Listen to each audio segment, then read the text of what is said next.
Hey guys, today I'm going to show you how to properly cook Shin Ramyun instant noodles. These can be found at any local grocery stores.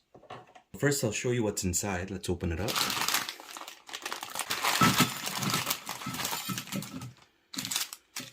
So as you can see, there's the dried noodles, there's a pack of dried veggies, and the soup base. So the ingredients you need are the noodles, an egg if you'd like, which is optional, and exactly 550 milliliters of water.